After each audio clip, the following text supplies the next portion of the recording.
बिस्मिल्लाहिर्रहमानिर्रहीम। अस्सलामु अलैकुम वरहमतुल्लाहि वबरकातुह। उम्मीद करता हूँ कि आप सब लोग बखैर व आफियत होंगे। आज हम पढ़ेंगे अपना सबक नंबर 23 जो कि फ्यूचर कंटिन्यूअस के बारे में है। फ्यूचर कंटिन्यूअस क्या है? फ्यूचर कंटिन्यूअस ये एक नाम है जिसको हम देते हैं उन जुमलों को जिनको हम फ्यूचर में बोलते हैं और उसमें कंटिन्यूअस पाया जाता है, मतलब काम हो रहा होता है, तो उसको हम बोलेंगे फ्यूचर कंटिन्यूअस। फ्यूचर कंटिन्यूअस की तारीफ क्या होगी एग्जैक्टली? फ्यूचर कंटिन्यूअस उन जुमलों को कहेंगे जिनके आखिर में रहा होगा, रही होगी, रहे होंगे, रही होंगी, रहा होगा, ऐसी अलामतें आए तो उन जुमलों को हम कहेंगे फ्यूचर कंटिन्यूअस। मिसाल के तौर पर आप कहेंगे वो घर जा रहा होगा, कल इस वक्त घर जा रहा होगा। रुकैया इस वक्त कल किताब पढ़ रही होगी। हम लोग ऑफिस जा रहे होंगे। वो औरतें आपस में बातें कर रही होंगी। मैं अपने अब्बू से बात कर रहा हूँगा। मैं इंग्लिश कोर्स कर रही होंगी। तो इन मिसालों को या इन जुमलों को हम क्या कहेंगे? इनको हम कहेंगे फ्यूचर कंटिन्यूअस, क्योंकि इसमें होगा, होगी आ गया, साथ में रहा होगा भी आया, तो इसको हम क्या बोलेंगे? Future continuous. फ्यूचर कंटिन्यूअस का इस्तेमाल हम कब करेंगे? एक बहुत ही अहम सवाल है। तो फ्यूचर कंटिन्यूअस का इस्तेमाल हम कब करेंगे? सबसे पहले इसका इस्तेमाल हम उस वक्त करेंगे जब हमें ये बात बतलानी होगी कि मुस्तकबिल में कोई काम हो रहा होगा। ठीक है, अभी वो काम नहीं हो रहा लेकिन मुस्तकबिल में वो काम हो रहा होगा। जैसे आप कहेंगे वो कल इम्तिहान दे रहा होगा, तो यहाँ पर अभी काम नहीं हो रहा लेकिन आप बता रहे हैं कि इंशाल्लाह ये काम होगा फ्यूचर में आगे चल करके, यानी वो कल इम्तिहान दे रहा होगा। तो आप कैसे कहेंगे? He will be taking the exam tomorrow. He will be taking the exam tomorrow, यानी वो कल इम्तिहान दे रहा होगा। यहाँ पर एक चीज का को ख्याल रखना है, वो चीज ये है कि इम्तिहान देना ये अलग चीज है उर्दू में, लेकिन इंग्लिश में आप गिव द एग्जाम नहीं कहेंगे। गिव द एग्जाम ये टीचर इम्तिहान लेने के माने में होगा, थोड़ा सा उल्टा इंग्लिश में। तो टेकिंग द एग्जाम का मतलब होगा इम्तिहान देना। इस चीज का ख्याल रखना है, बहुत सारे लोग इसमें गलती करते हैं। तो टेक द एग्जाम का मतलब क्या होगा? एग्जाम देना। और गिव द एग्जाम का मतलब होता है एग्जाम लेना, इम्तिहान लेना। ठीक है, तो उल्टा होगा इंग्लिश में। इस चीज का आप ख्याल रखेंगे। ये सवालात आ जाते हैं कभी कभी, एंट्रेंस वगैरह में भी आ जाते हैं। तो कहेंगे he will be taking the exam tomorrow, तो हम कहेंगे वो कल इम्तिहान दे रहा होगा। तो अभी आप देख सकते हैं ये काम मुस्तकबिल में हो रहा होगा, यही बतलाने के लिए आपने इसको इस्तेमाल किया।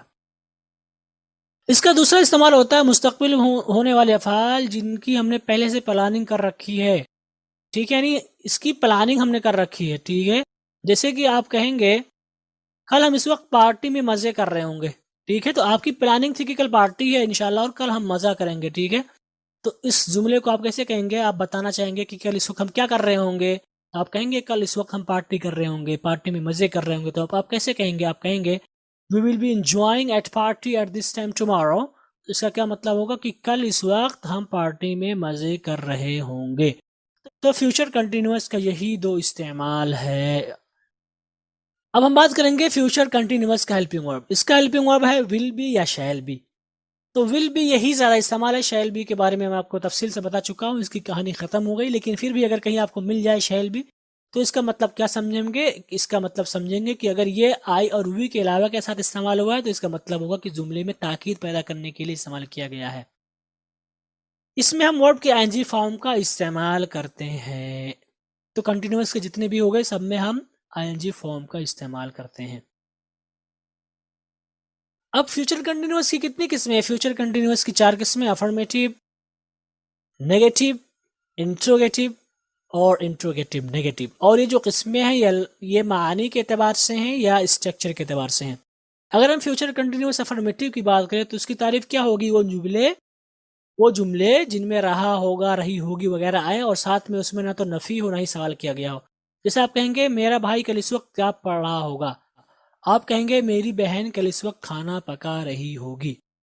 तो यहाँ पे आप देख सकते हैं ऐसे जुमले जिसमें रहा होगा, रही होगी आया हुआ है, साथ में इसमें ना तो नफी है ना ही सवाल किया गया है। तो इन जुमलों को हम क्या कहेंगे? इन जुमलों को हम कहेंगे फ्यूचर कंटिन्यूअस अफर्मेटिव। अगर हम इसके स्ट्रक्चर की बात करें तो इसका स्ट्रक्चर होगा सब्जेक्ट प्लस हेल्पिंग, और हेल्पिंग वर्ब वही विल बी है प्लस वर्ब की आईएनजी फॉर्म, उसके बाद ऑब्जेक्ट, उसके बाद दीगर वर्ड्स का हम इस्तेमाल करेंगे अगर उसमें पाए गए। इसकी अगर हम मिसाल देखें तो मिसाल में देखेंगे अहमद खाना खा रहा होगा कल इस वक्त। मैं इस वक्त आम खा रहा हूँ कल। तो आप कैसे कहेंगे? Ahmed will be taking food. आप कहेंगे I will be eating mango at this time. तो यहाँ पे आप देख सकते हैं हमने वही स्ट्रक्चर फॉलो किया, सब्जेक्ट हेल्पिंग वर्ब जो कि विल बी है, वर्ब की आईएनजी फॉर्म, ऑब्जेक्ट दीगर वर्ड्स। तो यहाँ पे आप देख सकते हैं अहमद आई सब्जेक्ट था इसलिए हमने यहाँ पर इसको लिख दिया, विल बी ये आपका हेल्पिंग वर्ब था इसलिए यहाँ पर हमने लिख दिया, और वर्ब की आईएनजी फॉर्म को हमने यहाँ पे लिख दिया, टेकिंग, ईटिंग, ऑब्जेक्ट को हमने यहाँ पर लिख दिया है, और हमने यहाँ पर दीगर वर्ड्स का इस्तेमाल किया है। चूंकि इसमें नहीं था इसलिए नहीं लिखा है, लेकिन इसमें था इसलिए हमने यहाँ पर लिखा है एट दिस टाइम। आगे अगर हम बात करें फ्यूचर कंटिन्यूअस नेगेटिव की, तो इसकी तारीफ क्या होगी? इसकी तारीफ होगी फ्यूचर कंटिन्यूअस नेगेटिव उन जुमलों को कहा जाएगा जिनमें रहा होगा, रही होगे वगैरह आए और साथ में उसमें नफी भी हो। जैसे कि आप कहेंगे मेरा भाई कल इस वक्त किताब नहीं पढ़ रहा होगा। आप कहेंगे आयशा 3 बजे खाना नहीं पका रही होगी बल्कि कुछ और कर रही होगी। तो इन जुमलों को आप क्या कहेंगे? इन जुमलों को आप कहेंगे future continuous negative. Future continuous negative का क्या मतलब होगा? क्योंकि इसमें गा गी आ गया तो इसका मतलब फ्यूचर हुआ, रहा रही आ गया तो इसका मतलब कंटिन्यूअस हुआ, और नेगेटिव क्यों हुआ? नहीं की वजह से, नहीं की वजह से। तो इसको हम क्या बोलेंगे? Future continuous negative. इसका स्ट्रक्चर क्या होगा? स्ट्रक्चर होगा सब्जेक्ट प्लस हेल्पिंग वर्ब जो कि विल है, उसके बाद नॉट, उसके बाद बी, उसके बाद वर्ब की आईएनजी फॉर्म, उसके बाद ऑब्जेक्ट। यहाँ पर एक चीज का आपको ध्यान देना, वो चीज ये है विल नॉट बी आपने इस्तेमाल किया तो इस चीज का आपको ख्याल रखना होगा कि जब भी हेल्पिंग वर्ब या ऑक्सिलरी वर्ब दो या दो से ज्यादा हिस्सों पर मुश्तमिल हो जाए तो हम नॉट को कहाँ लाएंगे? नॉट को हम पहले वाले हिस्से के बाद ही लाएंगे और बाकी हिस्से को नॉट के बाद लाएंगे नेगेटिव में। तो यहाँ पे आप देख सकते हैं हमने वही चीज फॉलो किया, डायरेक्टली हम विल बी नॉट नहीं कहे, ठीक है, हमने नॉट को पहले वाले हिस्से के बाद इस्तेमाल किया। तो ये स्ट्रक्चर हमेशा फॉलो करेंगे जब हेल्पिंग वर्ब या ऑक्सिलरी वर्ब दो या दो से ज्यादा हिस्सों पर मुश्तमिल हो जाए। अगर हम इसकी मिसाल देखें तो इसकी मिसाल होगी अहमद इस वक्त खाना नहीं खा रहा होगा, मैं इस वक्त आम नहीं खा रहा हूँ। तो आप कैसे कहेंगे? Ahmed will not be taking food at this time. आप कहेंगे I will not be eating mango at this time. तो यहाँ पे आप स्ट्रक्चर देखेंगे सब्जेक्ट हेल्पिंग वर्ब जो कि विल है, उसके बाद नॉट, उसके बाद बी, उसके बाद आईएनजी फॉर्म, उसके बाद ऑब्जेक्ट, उसके बाद दीगर वर्ड्स। तो आप कैसे कहेंगे? अहमद एंड आई ये आपका सब्जेक्ट हुआ, विल ये आपका हेल्पिंग वर्ब हुआ, नॉट ये नॉट अपनी जगह पे आया, और बी देख सकते हैं यहाँ पे आया हुआ, गोया कि हमने हेल्पिंग वर्ब को दो हिस्से में बांट दिया और नॉट को हमने पहले वाले हिस्से के साथ लाया। उसके बाद हमने वर्ब के आईएनजी फॉर्म का इस्तेमाल किया, उसके बाद हमने ऑब्जेक्ट का इस्तेमाल किया, और चूंकि इसमें दीगर वर्ड्स भी पाए गए तो यहाँ पर हमने इसको इस्तेमाल किया। तो ये हमारा स्ट्रक्चर होगा किसका? फ्यूचर कंटिन्यूअस नेगेटिव का। अगर हम फ्यूचर कंटिन्यूअस इंट्रोगेटिव की बात करें तो इसकी तारीफ क्या होगी? हर वो जुमला जिनमें रहा होगा, रही होगी वगैरह आया और साथ में उसमें सवाल भी किया गया हो तो उसको हम बोलेंगे फ्यूचर कंटिन्यूअस इंट्रोगेटिव। जैसे कि यहाँ पर आप देख सकते हैं, क्या तुम कल उसे फोन कर रहे होगे? क्या तुम्हारी बहन 4 बजे खाना पका रही होगी? तो यहाँ पे आप देख सकते हैं हमने लफ्ज़ क्या से शुरू किया है, गोया कि इसमें सवाल आ गया है। तो इस जुमले को हम क्या कहेंगे? फ्यूचर कंटिन्यूअस इंट्रोगेटिव, क्योंकि इसमें रही, रहा होगा आया हुआ है और साथ में सवाल किया गया है। तो हर वो जुमला जिसमें रहा होगा, रही होगी वगैरह आया और उसमें सवाल भी कर लिया जाए तो इसको हम बोलेंगे फ्यूचर कंटिन्यूअस इंट्रोगेटिव। अगर इसके हम स्ट्रक्चर की बात करें तो इसका स्ट्रक्चर होगा question verb plus helping verb जो कि विल होगा, उसके बाद सब्जेक्ट, उसके बाद बी, वर्ब की आईएनजी फॉर्म, उसके बाद ऑब्जेक्ट, उसके बाद दीगर वर्ड्स। और यहाँ पर एक चीज आपको ध्यान देनी होगी, वही चीज कि जब दो या दो से ज्यादा हिस्सों पर मुश्तमिल हो जाए तो हम पहले वाले हिस्से को क्वेश्चन वाले के बाद लाएंगे, सिर्फ पहले वाले हिस्से को, और दीगर हिस्से को हम सब्जेक्ट के बाद लाएंगे। तो यहाँ पर आप देख सकते हैं वही चीज हमने फॉलो की है। अगर हम इसकी मिसाल देखें तो इसकी मिसाल होगी अहमद इस वक्त क्या कर रहा होगा? क्या तुम कल इस वक्त खाना पका रहे होगे? तो आप कहेंगे what will Ahmed be doing at this time. आप कहेंगे will you be cooking food tomorrow at this time. तो यहाँ पे आप देख सकते हैं question word, helping word, will, subject, be, verb की आईएनजी फॉर्म, ऑब्जेक्ट, दीगर वर्ड्स। तो यहाँ पर question word what will Ahmed be doing at this time, और यहाँ पर चूंकि क्वेश्चन वर्ड नहीं लाए हैं क्योंकि ये लफ्ज़ क्या से स्टार्ट हो रहा है तो इसलिए हमने डायरेक्टली हेल्पिंग वर्ब से शुरू किया है। तो हम कहेंगे will you be cooking food tomorrow at this time. तो यहाँ पे आप देख सकते हैं हमने वही फार्मूला इस्तेमाल किया जो हमने आपको बताया है। और यहाँ पर आप देख सकते हैं बी को हमने डायरेक्टली विल बी के साथ इस्तेमाल नहीं किया बल्कि गैप रखा है, हमने जो है सिर्फ पहले वाले हिस्से को जो है क्वेश्चन के साथ जोड़ा। तो ये चीज़ हमेशा आप फॉलो करेंगे। अगर हम आगे बात करें फ्यूचर कंटिन्यूअस इंट्रोगेटिव नेगेटिव की तो इसकी तारीफ होगी हर वो जुमला जिनके आखिर में रहा होगा, रही होगे वगैरह आए, साथ में सवाल भी किया गया और उसमें नहीं हो तो जुमलों को हम बोलेंगे फ्यूचर कंटिन्यूअस इंट्रोगेटिव नेगेटिव। जैसे आप कहेंगे क्या हम लोग कल इस वक्त खाना नहीं खा रहे होंगे? क्या ज़ैनब परसों इस वक्त कपड़े नहीं धुल रही होगी? तो यहाँ पे आप देख सकते हैं लफ्ज़ क्या आया हुआ है, दोनों में सवाल आ गया, गोया कि नहीं भी आ गई यहाँ पर, गोया कि नेगेटिव हो गया, और रहा हो गया, रही हो गया वगैरह आ गया, तो ये क्या हो गया, फ्यूचर कंटिन्यूअस। तो इसको क्या नाम देंगे, फ्यूचर कंटिन्यूअस इंट्रोगेटिव नेगेटिव का नाम देंगे। अगर इसके हम स्ट्रक्चर की बात करें तो इसका स्ट्रक्चर होगा, सबसे पहले हम क्वेश्चन वर्ड कहेंगे, हेल्पिंग वर्ब सिर्फ विल कहेंगे, उसके बाद सब्जेक्ट, उसके बाद नॉट, उसके बाद बी, उसके बाद वर्ब के आईएनजी फॉर्म, उसके बाद ऑब्जेक्ट, उसके बाद दीगर वर्ड्स का हम इस्तेमाल करेंगे। इसकी मिसाल होगी, अहमद कल इस वक्त खाना क्यों नहीं खा रहा होगा, तुम कल किताब क्यों नहीं पढ़ रहे होगे, तो आप कहेंगे why will Ahmed not be taking food at this time tomorrow, why will you not be reading the book at this time tomorrow. इसका स्ट्रक्चर आप देख सकते हैं, क्वेश्चन वर्ड, हेल्पिंग वर्ड जो कि विल है, सब्जेक्ट, नॉट, बी, वर्ब के NG form, object और दीगर वर्ड्स। यहाँ पे आप देख सकते हैं क्वेश्चन वर्ड, हेल्पिंग वर्ब, उसके बाद सब्जेक्ट, उसके बाद नॉट, उसके बाद बी का हमने इस्तेमाल किया, उसके बाद वर्ब के एनजी फॉर्म का इस्तेमाल किया, उसके बाद हमने ऑब्जेक्ट का इस्तेमाल किया, और उसके बाद हमने दीगर वर्ड्स का इस्तेमाल किया। तो यहाँ पे आप देख सकते हैं हमने वही चीज़ फॉलो की, और यहाँ पर इस चीज़ का ख्याल रखना है कि आप जो है नॉट को बी से पहले लाएंगे, ना कि बी के बाद, सब्जेक्ट के बाद ही नॉट आ जाएगा। तो हेल्पिंग वर्ब का जो पहला हिस्सा होगा वो सब्जेक्ट से पहला आएगा, उसके बाद हम डायरेक्टली नॉट लिखेंगे, और उसके बाद हम बी का इस्तेमाल करेंगे। आप यहाँ पर नॉट को विल के साथ भी इस्तेमाल कर सकते हैं, आप कह सकते हैं why won't Ahmed be taking food, ठीक है, दोनों आप इस्तेमाल कर सकते हैं। तो ये सारी बातें हैं किसके बारे में, फ्यूचर कंटिन्यूअस के बारे में। तो आज के सबक में हमने क्या सीखा, आज के सबक में हमने फ्यूचर कंटिन्यूअस के बारे में सीखा, और हमने आपको बताया फ्यूचर कंटिन्यूअस कहते हैं, फ्यूचर कंटिन्यूअस कहते हैं जुमलों को जिनके आखिर में रहा होगा, रही होगी, रहे होंगे, रही होंगी, रहा होगा, रही होंगी वगैरह आए, तो जुमलों को हम फ्यूचर कंटिन्यूअस का नाम देंगे। और जैसे ही मिसाल होगी, वो घर जा रहा होगा, रुकैया किताब पढ़ रही होगी, हम लोग ऑफिस जा रहे होंगे, वो औरतें आपस में बातें कर रही होंगी, मैं अपने अब्बू से बात कर रहा हूँगा, मैं इंग्लिश कोर्स कर रही होंगी, तो जुमलों को क्या बोलेंगे आप, इन जुमलों को फ्यूचर कंटिन्यूअस का नाम देंगे। फ्यूचर कंटिन्यूअस का इस्तेमाल जो है दो चीज़ों के लिए होता है, एक इसका इस्तेमाल होता है जब आप ये बताना चाह रहे हैं कि कोई काम मुस्तकबिल में हो रहा होगा, इसी तरह से वो काम जिनकी आपने प्लानिंग कर रखी है उसके होने के बारे में आप बतला रहे हैं, तो आप उस चीज़ को भी फ्यूचर कंटिन्यूअस के ज़रिए ही बनाएंगे। फ्यूचर कंटिन्यूअस के किस्मों के बारे में मैंने आपसे बताया कि इसकी कुल जो है 4 किस्में होंगी, अफर्मेटिव, नेगेटिव, इंट्रोगेटिव, नेगेटिव। ठीक है, हेल्पिंग वर्ब की अगर हम बात करें तो ये विल बी है और शैल बी है, लेकिन ज़्यादातर विल बी इस्तेमाल होता है, इसलिए हमने आपको स्ट्रक्चर में विल बी ही दिखाया है, ना कि शैल बी दिखाया है। तो इस चीज़ का आपको ख्याल रखना कि शैल बी अगर कहीं आ जाए और वो आए और वी के साथ ना हो, तो इसका मतलब होगा कि हम उसमें ताकीद पैदा करने के लिए इसको इस्तेमाल कर रहे हैं। इसमें हम आईएनजी फॉर्म इस्तेमाल करेंगे वर्ब की। फ्यूचर कंटिन्यूअस के स्ट्रक्चर की अगर हम बात करें तो अफर्मेटिव का स्ट्रक्चर होगा है subject plus helping verb plus verb की आईएनजी फॉर्म प्लस ऑब्जेक्ट, उसके बाद दीगर वर्ड्स। नेगेटिव का स्ट्रक्चर होगा subject plus helping verb plus not plus verb की ING form plus object plus दीगर वर्ड्स। इंट्रोगेटिव का स्ट्रक्चर होगा question word plus helping verb plus subject plus verb की आईएनजी फॉर्म प्लस सब object plus दीगर words. अगर हम interrogative negative की बात करें तो इसका स्ट्रक्चर होगा question word plus helping verb plus subject plus not plus verb की ING form plus object plus दीगर वर्ड्स अगर पाया गया, तो ये आपका स्ट्रक्चर होगा future continuous, affirmative, negative, interrogative, इसी तरह से इंट्रोगेटिव नेगेटिव का। आगे चलते हैं ग्रामर एक्सरसाइज की तरफ, जो कि आज हमने फ्यूचर कंटिन्यूअस के बारे में पढ़ा है, तो आज हम ग्रामर एक्सरसाइज करेंगे, और ये आपके लिए जुमले हैं जिनको आपको उर्दू में तर्जुमा करके लाना होगा, और मुझे लगता है सारे जुमले आपको आते होंगे। They will be playing cricket in Ashoka Park tomorrow. My father will be working in the office at this time on Sunday. Will Sheila not be cooking food at 5 o'clock? 5 o'clock, 5 बजे. Hey Zaid, what will you be doing, okay? What will you be doing tomorrow at this time?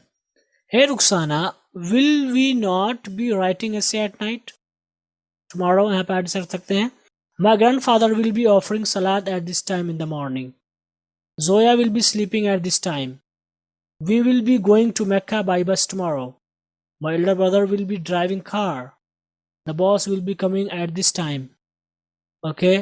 तो यहाँ पर इनका आपको उर्दू में तर्जुमा करना होगा, और एक चीज़ का आपको ख्याल रखना है कि ये जो जुमले हैं, इनको आप तवक्कुआत यानी गुमान या जन के माने में नहीं लेंगे, बल्कि वही इस्तेमाल होगा, यानी आपने कुछ तय किया है या आप बताना चाह रहे हैं कोई काम हो रहा होगा, उसको माने में लेकर के आप करेंगे। लेकिन अगर कोई गुमान कर रहे हैं आपकी वो क्या कर रहा होगा इस वक्त ना, ये गुमान आता है, तो इसका अपना एक स्ट्रक्चर दूसरा है, उसको हम पढ़ेंगे में जा करके, यानी मे, मस्ट, हैव, इन सब में जब सीखेंगे तो उसको हम पढ़ेंगे। तो यहाँ पर ये क्या होगा, ये फ्यूचर कंटिन्यूअस के जुमले हैं ना कि इसमें गुमान पाया जा रहा है। ओके, बल्कि आपका तयशुदा अम्र है, तयशुदा फैसला है, तो इसलिए आप इसको इसी माने में लेंगे। तो ये हमारे जुमले इंग्लिश में, इनको आपको उर्दू में करना होगा। हम आगे चलते हैं, उर्दू से जुमले लेते हैं जिनको आपको इंग्लिश में करना होगा। हमारा जुमला स्टार्ट होता है, वो कल इस वक्त असाइनमेंट लिख रहा होगा। असाइनमेंट के लिए असाइनमेंट ही लाते हैं, लिखना, राइट। मेरी दादी कुरान करीम की तिलावत कर रही होंगी। कल वो लोग अपने घरों में क्या कर रहे होंगे। जकरिया, कल इस वक्त हम कहाँ घूम रहे होंगे। घूमना, वॉक, WALK, वॉक, घूमना। क्या हमूद कल 4 बजे किताब पढ़ रहा होगा। हम परसों घर जा रहे होंगे। परसों, आफ्टर टुमारो। टुमारो मीन्स कल आने वाला, परसों आफ्टर। सो आफ्टर टुमारो का मतलब हो जाएगा परसों। अस्का, क्या हम लोग कल इस वक्त घर नहीं जा रहे होंगे। क्या जुबैर पीर को इस वक्त लाइब्रेरी में मुताला कर रहा होगा। अब्दुल अजीम सनीचर को इस वक्त क्लास कर रहा होगा। क्लास करना, attend the class, attend, attend, attend बोलते हैं ना, ATTEND। अटेंड द क्लास का मतलब होगा क्लास करना, या डू द क्लास भी आप कर सकते हैं, डू द क्लास। हम लोग कल इस वक्त पार्टी कर रहे होंगे। पार्टी करना, do the party, okay, do the party, या इंजॉइंग द पार्टी। अब पार्टी करने के लिए आप इंजॉइंग द पार्टी भी आप कह सकते हैं, कोई दिक्कत नहीं है, पार्टी में इंसान मजे ही करता है। तो एंजॉय द पार्टी या डूइंग द पार्टी, या हैव द पार्टी भी आप कह सकते हैं। ठीक है, have the party, enjoy the party या डू द पार्टी। तो इन तीनों में से कोई आप कोई एक इस्तेमाल कर सकते हैं, कोई दिक्कत नहीं, सारे के सारे सही होंगे। अगले हिस्से की तरफ चलते हैं और हमारा अगला हिस्सा है एक्सरसाइज, यानी ग्रामर पर मुश्तमिल। इसमें हम जुमलों का तर्जुमा करेंगे। तो हमारा पहला जुमला स्टार्ट होता है, they will be playing cricket in Ashoka park tomorrow. तो हम कैसे कहेंगे, हम कहेंगे वो कल अशोका पार्क में क्रिकेट खेल रहे होंगे। यहाँ पर आप वो लोग भी कह सकते हैं, आप यहाँ पर वो सब भी कह सकते हैं। ठीक है, आप कल को पहले भी ला सकते हैं, आप कह सकते हैं कल वो लोग, ये भी चलेगा। हमारा अगला जुमला है, my father will be working in the office at this time on Sunday. तो हम कहेंगे मेरे अब्बू इतवार को इस वक्त दफ्तर में काम कर रहे होंगे। अगला जुमला है, will Sheela not be cooking food at 5 o'clock। तुम कहेंगे क्या शीला 5 बजे खाना नहीं पका रही होगी।